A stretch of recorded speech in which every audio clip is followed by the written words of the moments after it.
কোনো গন্ডগোল হয়নি। হিন্দুদের উপর আক্রমণ হচ্ছে। হিন্দু মায়েরা বোনেরা ভোগ্যপণ্য, লজ্জা রাখার জায়গা নেই। আমরা টিভিতে ইউটিউবে সিরিয়ার কথা দেখেছিলাম, সন্দেশখালী আমাদের চোখ খুলে দিয়েছে। মায়ের ইজ্জত সম্ভ্রম আগে, 500,000 পরে। হিন্দু মেয়েরা এই সরকারি দলের গুন্ডাদের ভোগ্যপণ্য হতে পারে না।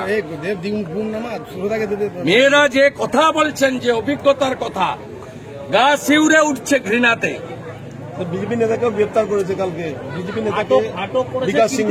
পুলিশের যা কাজ পুলিশ তাই করছে। পুলিশের কাজ দলবাজি করা, বেশিক্ষণ এগুলো হবে না। সাধারণ মানুষ তো প্রশ্ন করছে, উত্তম সরকার, শিবু হাজরা এদেরকে কেন পুলিশ গ্রেপ্তার করছে না? সাধারণ মানুষ না, সে তো পুলিশ রাজনৈতিক দলের ক্যাডার।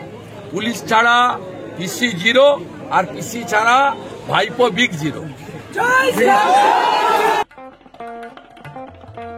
দেশ থেকে বিদেশ, জেলা থেকে ব্লক, রাজনীতি, খেলা, বিনোদন, সমস্ত খবরে টাটকা আপডেট পেতে সাবস্ক্রাইব করুন আমাদের চ্যানেল হলদিয়া লাইভ।